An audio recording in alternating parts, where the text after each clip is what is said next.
Hello, beautiful people. I hope you're all well and having a great week. We had amazing weather yesterday, so it feels like spring is definitely just around the corner, although we've got some rain kind of coming up really soon. Thank you so much for tuning in for this week's Digital Wow. I'm really thrilled to have my beautiful friend Katie from Croft PR joining us, and we'll just wait for her to come in. Hello. Hey. Hi.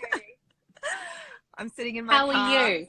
I'm in my this is my standard environment for talking to camera. So Yeah. Good lighting. yeah, Absolutely. good lighting, good. Just don't have to think about the background. So Totally fine. Totally fine. Have you had a busy morning? I have actually. I've well, it started early.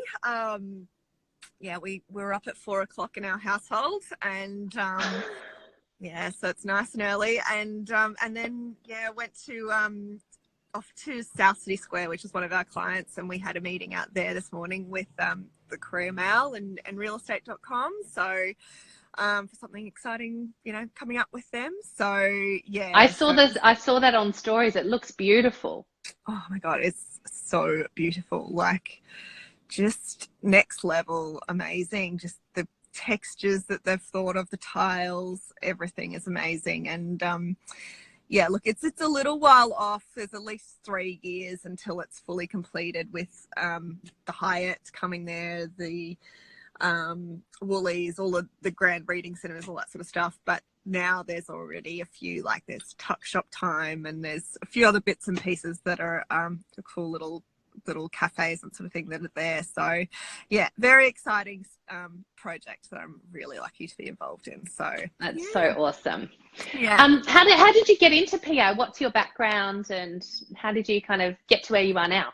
Yeah, so I started in, well, actually, it's, if I go way back, I, to be honest, really hated, like, writing was my absolute phobia at high school. If year 10, I remember receiving a C- for my Shakespeare essay on, I don't even know what it was. I think it was Much Ado About Nothing. And just writing was my absolute phobia. Talking in public was my complete phobia, and it still kind of is. But it's just, I've managed to kind of work my way through it. But yeah, to think that I ended up in a career that's completely centered around that was a bit just mind-blowing. Anyway, I was actually going to do architecture and following my dad's footsteps as being, an architect, and I loved art, and I loved, having a creative side to me.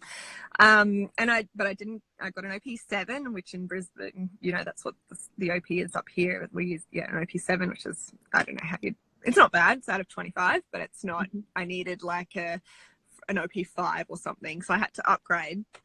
And I just decided to do a Bachelor of Communications at UQ, and I had to do Journalism 101, and was really fortunate to have 2 Career Mail. I had a Career Mail as my lecturer, a journalist as a lecturer, as well as my tutor. And she was just amazing for just getting back to basics of what you need to do to write. And that's just talk like, write like you're talking, write as if you're trying to explain something to a 6-year-old. And it just completely changed my mindset of everything I'd been taught at high school, where, you're taught to use words like marginalized, and what's the discourse that just all these really big fancy words that just overcomplicate, and I just put them in there because I had to, because you needed to get the grades. Everyone did. Idea what I was talking about. Yeah.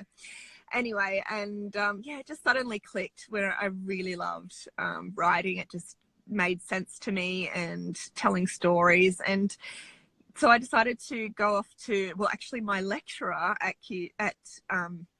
UQ told me this, because I suddenly decided I wanted to do PR. Then he told me, if you really want to do that, go to QUT. So he told me to go to the competitors,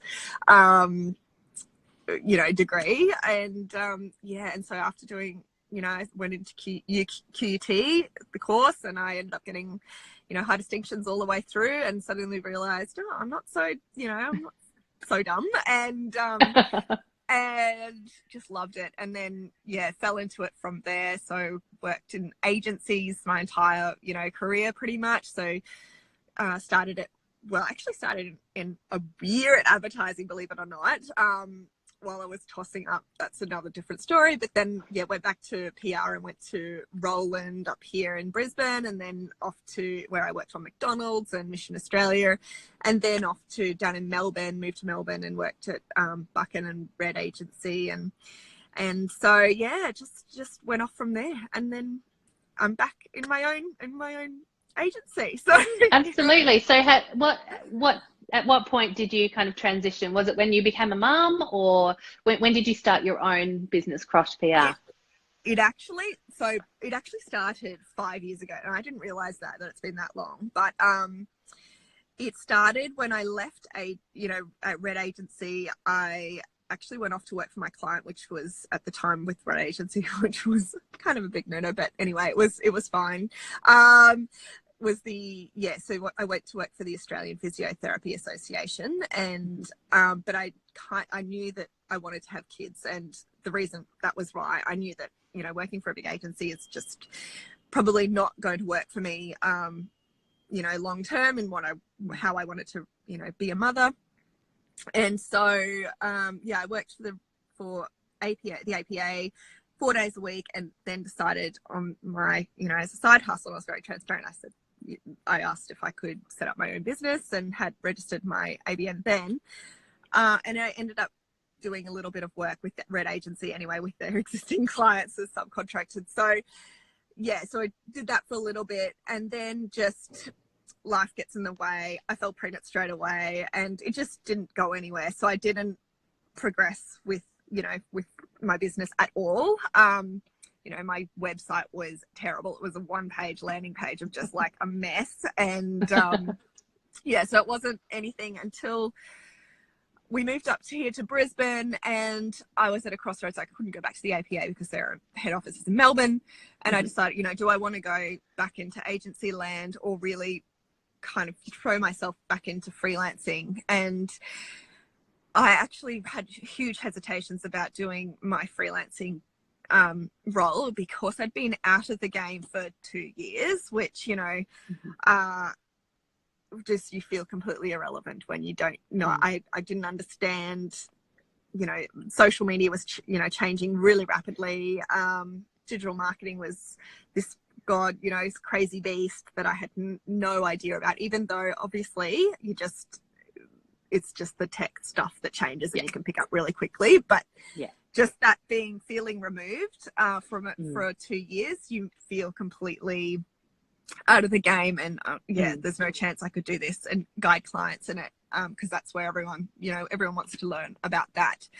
But obviously then I just found it was just so happened that the League of Extraordinary Women had a digital marketing course on for a day, and I heard Stevie speak. I heard who else? There was a few others that spoke at the time. I can't remember, but it was amazing, and then everything made complete sense, and I knew all the things. It's just knowing a few little hacks along the way that just help you get a bit more confident in that.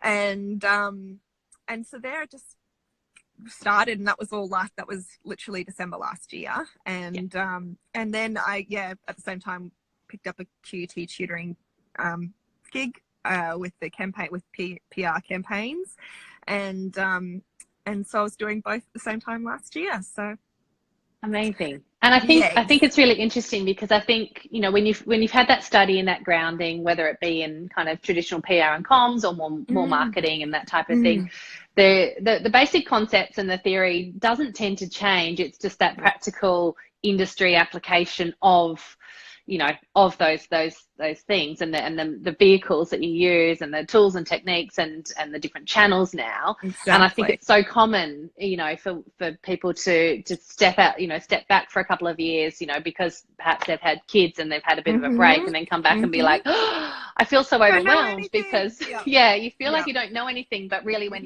you take it back to basics and you kind of just really focus on what is actually important, none of that has really changed, and it's No. more just the delivery and the tools that you can leverage Exactly. to get to market. So and it's awesome. so easy. I mean, it's just talking to people. It's so much easier for you to pick up those things more quickly now. Like there's so many courses out there. There's so many podcasts that you can learn and on the fly that you know. Yes. Big shout out to Stevie who's watching. We both love your podcast. Yeah.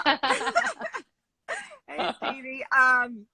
Yes, so it's people like Stevie who are so generous with their content and tools that they use that it just, you know, you can learn it in along the way. And and the best thing is though, and what the biggest learning I think I've found is that I was trying to do everything myself, from, you know, like mastering SEO, from, you know, building my own website, from you know, all the different things that I was trying to manage myself and be a master of myself, when actually that just takes away from what you know best and what you can then lean on and get the skills, you know, from other experts to do. You don't have to do it yourself and be a master of it all. And that was a huge, you know, learning curve for me too. So. Yeah, and I think it's so common to want to do everything yourself, particularly when you're starting out, because it saves you some cost, and you kind of if you're that way inclined, you like mastering new skills and you like kind of just figuring it out for yourself. But I'm sure that when it comes to PR, you know, a lot of your strength and the value that you bring comes from creativity and you know, ideas, and you know, really how to execute something so it's going to have that maximum kind of bang for buck and really get some traction. And you can't be coming up with, you know, unique and amazing ideas for clients when you're bogged down in SEO and trying to get your website live and all of that kind of stuff. So it's just you just can't do it all. No, and I really found that last year when I was I worked on a client that ran a massive running campaign, a running event, and we were doing everything, literally everything, and trying to be masters of social media, email marketing, website content, SEO, everything. And I was just like, what am I doing? I don't have time to learn all of this instantly and deliver amazing results, which, you know, we did, but it killed me at the same time, like literally killed me. And I just came back to what is my focus and what do I want to do well in. And I know PR and I know how to refer on to the best people, and that's been an amazing result of, you know, learning experience for me in business. Absolutely. So are you a routine person? Do you kind of have a typical daily routine, or do you tend to wing it? So what's your kind of approach? I'd love to say I'm like mastered down to like I have what Prue recommends, Prue Chapman from Owners Collective having a default diary, that but no, I have like children that wake me up at, you know, 4 o'clock in the morning, and it's pretty much on from then till we get out the door. And I guess from having, you know, Mondays and all these different days, I have an amazing nanny that helps out sometimes, but she also studies, and I have parents that help. So it's kind of just, I work when I can get the hours. So. Yes. And I think that's so common when you're, particularly when your kids are young, sometimes it's just that beautiful mess of chaos that somehow comes together, and you do things when you can. You know, you've got dedicated time where you know you can get out and see clients, but the rest of it is just, you know, when it gets done when it gets done. Exactly. And so I guess on the days that I definitely have babysitting care, which is definitely Thursdays and Fridays, from 9 till 3.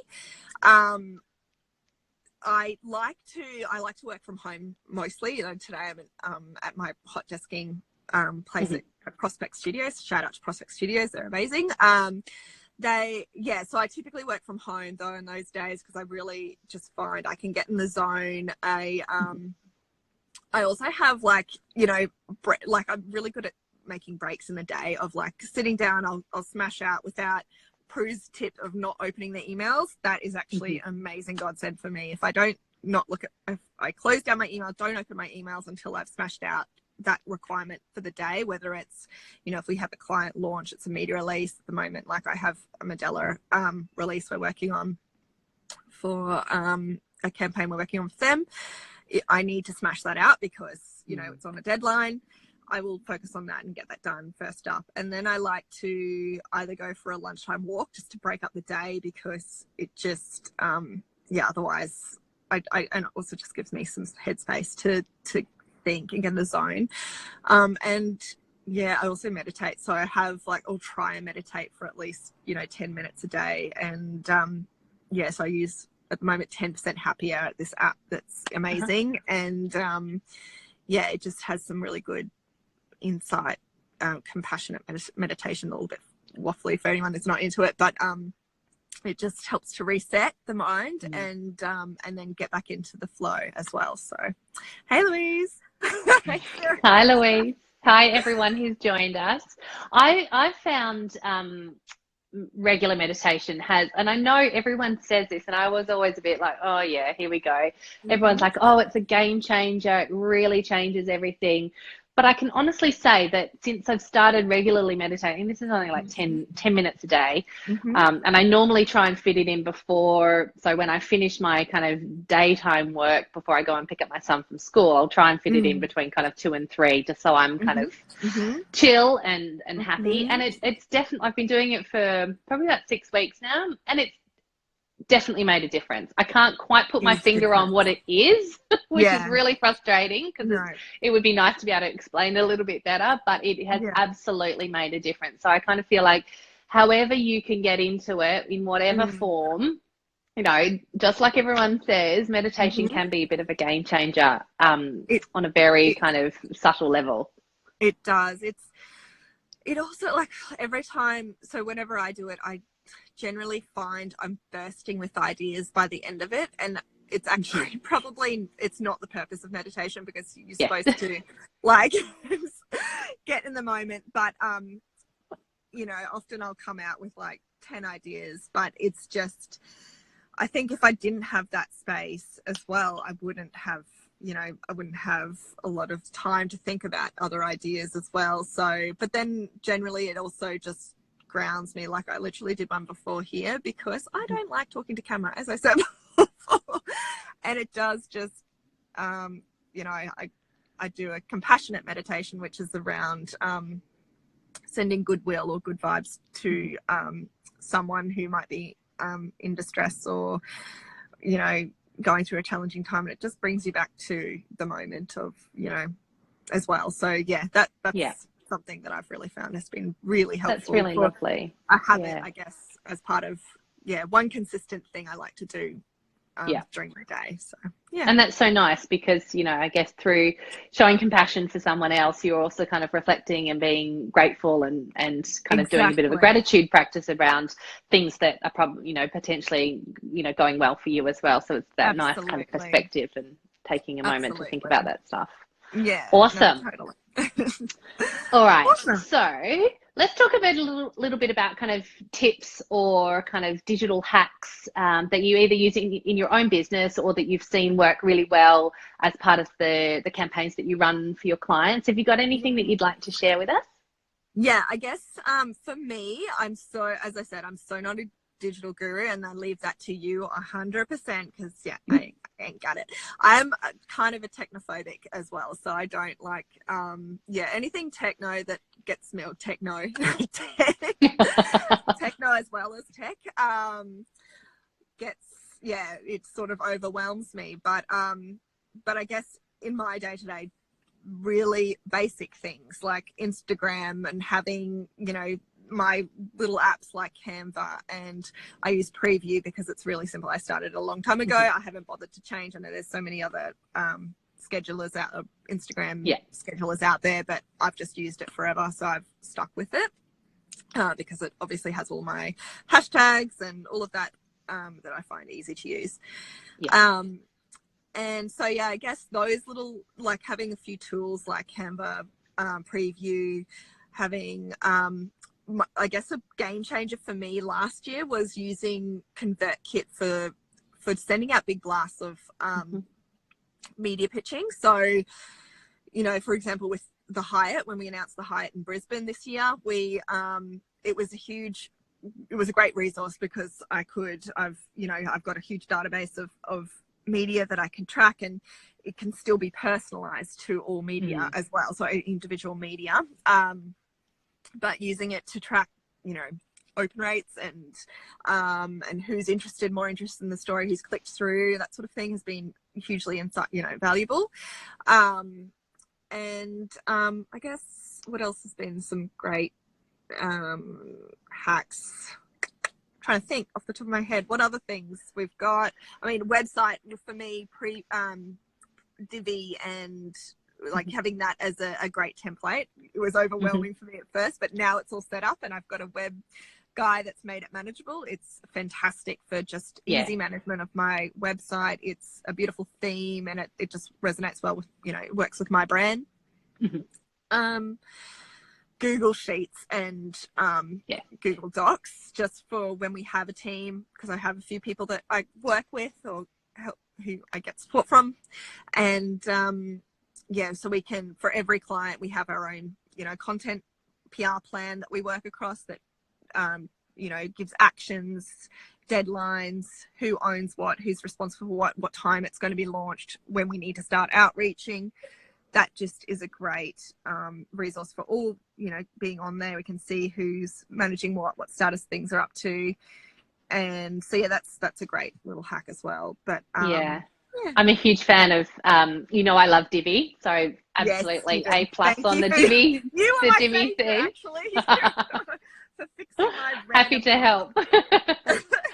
And Google, I could not live without Google Sheets, Google Docs, Google Slides. Give me all the Googles, basically. Thank you, Google.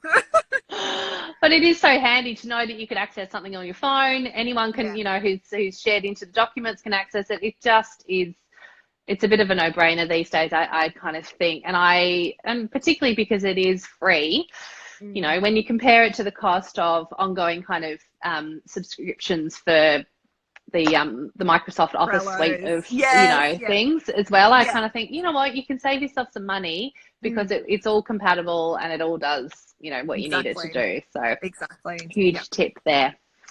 What's one thing that brings you wonder every day? I was having a ponder when you sent me these questions. I was like, I don't know, but I do, and it's a cliche, my children. So like, just I was thinking about last night when we went for a walk last night at twilight, which we haven't, you know, we don't do regularly, and we were walking along and Bo said to me, my 4-year-old said to me, I can hear the crickets. And I'm like, I was in my, like, thinking about whatever, who knows, my client, something else, and it just like completely brought me back to that moment of like, what do we like, he can hear crickets, and how beautiful is that? And that's you know, just the wonder of children being so completely present and so completely, you know, amazed by life, and the most beautiful simple things like a little cricket bringing such joy to my 4-year-old. And that was a very cliche, I guess, moment of feeling like, not cliche, they're so grounded. It's so grounding. It's just like, this is what life is. It's not about the winds and the wonder, you know, landing that amazing speaking op or whatever. This is what life is. It's being with my babies, it's being with my family, it's taking strolls around Barton, and really taking in how amazing we live, what privileged world we live in. So and the privilege to be able to I guess design a business around those values, which is for you, family, and I'm you know I'm very much the same, and that's, you know, one of the greatest privileges. I think it's, you know, we've had this opportunity, I guess we could say opportunity that we created ourselves, but it's still a, you know, an amazing opportunity to have the balance that we need, because we know that we want to do the work and we love doing the work, but we also, you know, love to have the flexibility to be with our kids, particularly when they're young. And I really love when my 3-year-old will be like, you know, we'll have our days together and I'll ask her what she wants to do, and sometimes she just says, I just want to cuddle. Yeah. It's pretty simple. Like she just wants to literally hang out, you know, play on the floor, do all of those things. I'm like, I can do that. That's easy. Exactly. I know. But then sometimes it's not. And that's the part that I think I can recognize in myself, is I find it actually really hard to just play and be silly and waste time, not just, which is not wasting time, obviously. So for me, it's just being, I think being more conscious of, you know, that's amazing thing to just play with your children, and that time that you get to experience that complete joy of being silly, or, you know, being flexible and not needing to do all the other things and chores that need to do that, you know, that is an amazing experience in itself, as you were saying. So 100% agree. And it's nice to sometimes have those, I guess not forced, but the reason to kind of stop and actually kind of enjoy exactly nothing. Literally nothing. Imaginary games. Yeah, exactly. Dinosaurs fighting. I don't know. Yes. All Dinosaurs, all the things. Yeah. All right. So our final question is around, I guess, the broader digital marketing space and what you really love about it. Obviously, being in PR, there's so many digital tactics and platforms that you are either on for your own business or recommending for client campaigns and that type of thing. So what's one thing you really love about digital marketing? Yeah. So for me, I find a campaign needs to be really successful in you know, media in this day and age. There's not a huge amount of point in doing PR unless you have an email, an opt-in system, like something on your website that people can go to when they visit your, like, for a start, you should have a website. And I've definitely done PR for people that don't have a website and don't feel that they should have they can be bothered to invest in a website. But to me, there's not a lot of point in doing PR if you don't have somewhere to send people at the end of the day, or people can find you if they've seen your story, or, you know, so that's a really basic 101, just get a website. And then an email, like having an email, you know, monthly newsletter or something that once they've seen your piece, they can then keep the conversation going. And whether that's email, social media, Facebook, Instagram, that's really key for, I guess, for small business owners particularly. But even I've worked with some really big companies that don't have that yet, so it's bizarre. But they don't quite have the email marketing. And by email marketing, I don't mean email like just, you know, sending. It's a conversation, and it should be a conversation that is about sharing content or things that are valuable to their audience to keep that conversation going. And I've certainly working with a few that don't have that quite mastered yet, or don't see the value quite yet. Do you think it's because they haven't quite worked out how to communicate their brand story, and they're not really in the I guess the mindset of thinking about marketing from a storytelling perspective? Because I think I've always seen the role of PR. A lot of what you do is kind of, you know, pulling out the story and really kind of distilling the story and making it something that is, you know, marketable and has that appeal to media as well as to consumer. So do you think that, I guess, some of the hesitation or the resistance is that they haven't quite got to where they're kind of comfortable with what their story is and how they're telling it? Not necessarily. To me, they definitely rely on me for that, and I can certainly give that. It's more, I guess, the investment in time and energy, and I think they don't see the value in that, and they'd rather just get the big win of the PR story, but not see the ongoing value in keeping that conversation going, and budgets come down to it, I guess. And also in education, process as well, who's managing the campaigns. I think having a great marketing manager who really understands the value and the power of digital marketing, as well as PR, and how every marketing campaign needs to be completely integrated. So having a great a marketing manager that really gets that is so fundamental. And especially for the big guys, I guess for us small businesses, we're learning it. We understand, because I guess we're surrounded by a lot of us who are in this game, and obviously we live in a little bit of a bubble that we're privileged to have people like you and I that understand it and learning off each other. But in bigger business, I guess you're I guess more siloed maybe or something, and you don't you stay in your zone, and maybe there's just less pressure from decision makers above that don't understand that. So I guess it comes down to who's managing the project and budgets. It's key.